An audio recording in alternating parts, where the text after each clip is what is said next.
I moved into my apartment on Mifflin Street in early April.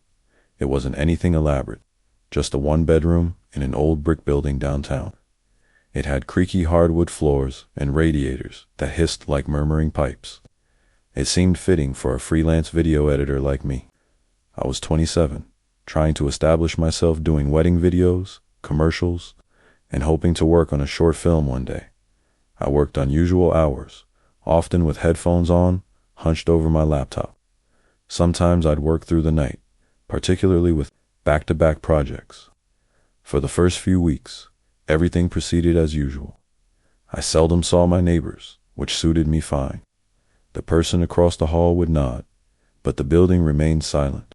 It held a heavy, still feeling, not eerie, but with a distinct sense of something lingering. Then the noises began. Around 2 or 3 a.m., I'd hear faint footsteps above me. Not swift or loud, just a soft shuffle, like someone walking barefoot. Occasionally, there was a dragging sound, like something being pulled slowly across the floor. Initially, I paid it little mind. Old buildings produce sounds, and audio travels strangely. Perhaps someone was staying there, or a worker was preparing for renovations. But one night, I lay in bed, editing a wedding video. When I heard it clearly, the unmistakable scrape of a chair being dragged across the floor. It was directly above me, not muffled or distant. It sounded right there, as if someone slowly moved a wooden chair inches from my ceiling. I stopped the video, removed my headphones, and simply listened. Silence followed. No footsteps, no voices, just stillness. I walked around my room, trying to comprehend it. I even knocked on the ceiling with my broom, expecting a knockback, but received nothing. The next morning, I asked Sharon, the landlord, if anyone had moved into apartment 3B. No, she stated, Unit 3B has been empty since December. We're renovating it next month. There shouldn't be anything up there. I inquired if she was certain, and she regarded me as if I were illogical. I couldn't dismiss it. That night, I left an audio recorder application running on my phone. The next morning, over coffee, I reviewed the timeline. At 3:04 a.m., I found 3 distinct knocks, evenly spaced. I played it 3 times to confirm I wasn't imagining things. At that point, I called the non-emergency police line. I explained, played the recording, and requested a check of the unit upstairs, too young. Officers arrived later that day. They were courteous, but clearly found me somewhat peculiar. One made a quip about old buildings having specters. We ascended the stairs. Sharon unlatched 3B. It creaked open to an unoccupied room. Bare hardwood, some dust, and a rusty paint can. No furnishings, no footprints, no indication anyone had been present. They checked thoroughly closets, vents, under the sink. Everything secured, one stated. Windows haven't been disturbed. Could just be the building settling, I muttered. Pipes don't knock, and he merely shrugged. I should have departed then, but I remained. I convinced myself I was overreacting. I had deadlines and no time to pack, and I wasn't going to let creaky floorboards frighten me away. The next few nights were quiet. No footsteps, no dragging, no knocks. Just me, my tasks, and some dreams. I nearly chuckled at my prior apprehension. The night I could no longer dismiss it arrived. Around 2:50 a.m., I was editing, with a cooking show on my second monitor for background sound. The tapping resumed then. Soft, rhythmic, one tap every few seconds. It wasn't loud, but too steady to be coincidental, like it sought my notice. I muted my video and listened. The same spacing, the same location, directly above my bed. I illuminated every light in the apartment, sat on the couch with a blanket wrapped around me, and a baseball bat beside me. I slept with one eye open. The next morning, I packed a bag and messaged my friend Nate. By that evening, I was sleeping on his couch. I broke the lease a few days later. Sharon didn't dispute it. She attempted to brush it off, asserting she'd never experienced such issues. But I sensed something had disquieted her. I left the key on her counter and never looked back.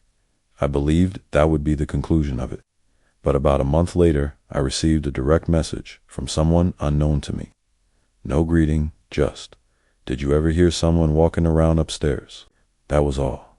No context, no introduction, no follow-up. I gazed at it for a long time. I didn't reply, but I understood precisely what it signified. Someone else had moved in, and they were experiencing it too. I still possessed that old audio. Files saved on 2 hard drives. 3 evenly spaced knocks. Perfectly clear. I've never listened to it again. And occasionally, when the night grows very still, I ponder what would have occurred had I ever gone up there myself.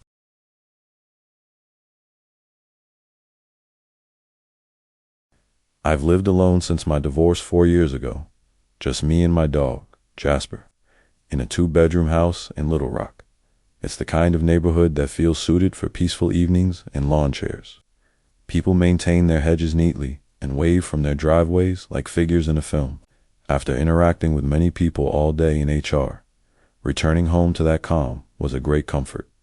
My days unfolded predictably. Coffee by 7. Emails by 7:30. Jasper's walk at 6 p.m. precisely. He was unwavering in his loyalty. Part retriever, part shadow, always nearby, especially once the sun descended.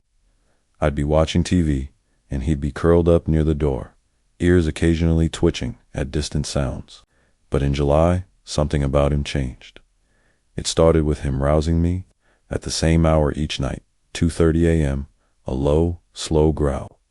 Not his customary excited bark at a squirrel, but something distinct. He'd stand perfectly still at the back door, rigid as a statue, gazing into the yard as if expecting something to materialize, or trying to alert me it already had. Initially, I thought perhaps a raccoon or a neighbor's cat was visiting the fence line, but illuminating the porch light revealed nothing. The yard would be empty, dewy with humidity, wind stirring the bushes just enough to cause uncertainty. After the 4th consecutive night, I ordered a ring cam. I had it installed above the back door that evening. I reasoned if something or someone was out there, I'd capture it. At minimum, it would aid my sleep. The first 3 nights, nothing. The yard appeared as it always did. A few insects, a moth fluttering across the lens, fireflies gleaming like dying embers. Nothing unusual. On the 4th night, I didn't even remember to check the footage that morning.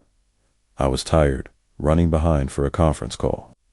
It wasn't until lunch, seated at my desk with a sandwich and a quiet period between meetings, that I recalled the application. I loaded it, scrolled back to 2:33 a.m., and pressed play. She was crouched on the steps, pale skin, wet hair, and a thin hospital gown hanging loosely from her shoulders. Her bare feet were pressed flat against the concrete, as if she'd been there for some time. And she was doing nothing, just crouching perfectly still, staring, not at the camera, but simply downward. I stared at the screen for a full minute before pausing. I rewound and watched it again. The same image, the same timestamp. I contacted the police. 2 officers arrived late that afternoon. I showed them the video. One frowned, the other inquired if perhaps a friend had visited recently and staged a prank. They didn't recognize the woman.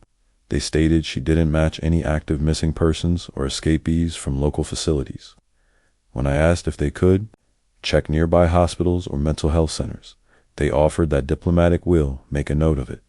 Perhaps it's just someone passing through. One of them advised, keep an eye on it. Call us if it occurs again. I wasn't pleased with that. But what recourse did I have? That night, I triple-locked the doors, drew curtains I hadn't even known I possessed, brought Jasper into the bedroom with me, and left the TV on low volume to obscure every creak and shift in the dark. She didn't appear the next night or the night after, but I couldn't dislodge her from my thoughts. There was something about her crouch, not hiding precisely, more like she was anticipating something, and I had no idea what. By the week's end, I posted a still frame on a few local social media groups and a neighborhood online forum. The caption was simple. Anyone recognize this woman? I expected someone to say she looked familiar, perhaps someone employed in a nearby clinic, a nurse or a receptionist. But all I received were jokes and memes. Someone suggested she looked AI generated. Another quipped it was a specter from the ring. A few likes, a few laughing emojis, but no true answers. I left the post visible. I knew no other course of action. Jasper went missing next. It was a Tuesday morning. I let him out as usual, coffee in hand, checking email on my phone. I watched him sniff around the yard, then wander toward the side gate. A breeze rustled through the trees. I glanced down at a text from my boss, maybe 30 seconds. I looked up. Jasper was gone. I called him, walked the yard, checked the gate. Still latched securely. I even crawled beneath the hedges. No holes, no torn grass, just absence. Simply nothing. Animal control had no leads. Neighbors hadn't seen him. I put up flyers, walked a block, called his name until my throat ached. Nothing. No barking, no scratching at the door. He was simply gone. I checked the ring cam repeatedly. Nothing, as if the application had malfunctioned, erasing that entire segment of time. 2 nights later, I received a text from Diane, my neighbor across the street. You still getting strange things on your camera? See this. She attached a short clip, ring footage, low resolution, but enough was visible. Same time, 2:31 a.m., same figure, bare feet, that gown, hair hanging wet across her face. But this time, she was in motion. Walking slowly down Diane's driveway, cradling something small wrapped in a light cloth. The way she held it made my gut clench. It was too small to be a baby, but it wasn't just the size. It was how she moved, gently, protectively. I stared at the video for a long time before forwarding it to the police. Their response, thanks, we'll add it to the file. I inquired if they could check other neighborhood cameras, perhaps trace where she came from or where she went. No reply. It's been almost a year. No sign of Jasper. No more footage of the woman. But I haven't stopped checking. Every night, every morning, even at work sometimes. I refresh the feed as if anticipating rain. A part of me still expects her to return. Perhaps she never left. Perhaps she's simply crouched elsewhere now, waiting for the next quiet yard, the next light to activate.